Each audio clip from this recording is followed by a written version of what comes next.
બરોડા ડેરીના પ્રમુખ દ્વારા આચારસંહિતાની અમલદારી બાદ દૂધ ઉત્પાદકોને ફેટના ભાવમાં કરેલ વધારાની જાહેરાત પરત ખેંચવાનો વારો આવ્યો હતો। બરોડા ડેરીના પ્રમુખ સતીશ નિશાળિયાએ ગતરોજ દૂધ ઉત્પાદકોને ફેટના ભાવમાં વધારો કરવાની જાહેરાત કરી હતી, પરંતુ આજરોજ તેમને લોકસભા ચૂંટણીની આચારસંહિતા ધ્યાને આવતા ભાવ વધારો પરત ખેંચવાની ફરજ પડી હતી અને તેમણે જિલ્લા મુખ્ય ચૂંટણી અધિકારી ડોક્ટર વિનોદ રાવને મળી સ્પષ્ટતા કરી હતી। જ્યારે સામે પક્ષે ચૂંટણીમાં ભાજપાને મતોનો ફાયદો કરાવવા જ ઉત્પાદકોને ભાવ વધારાની જાહેરાત કરી હોય તે વાતે ચર્ચા જગાવી હતી।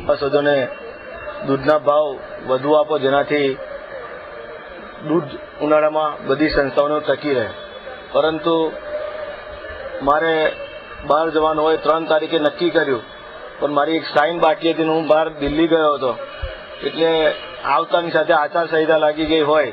હવે આ ભાવ વધારા માટે અમે કલેક્ટરશ્રીને રજૂઆત કરી અને ચૂંટણી આચારસંહિતા હોય, હવે ચૂંટણી આચારસંહિતા જે અધિકારી હોય એને અમે આ કાગળો આપીશું, મંજૂરી આપશે ત્યારબાદ વધારીશું, અને નહીં આપે તો ચૂંટણી પછી વધારીશું।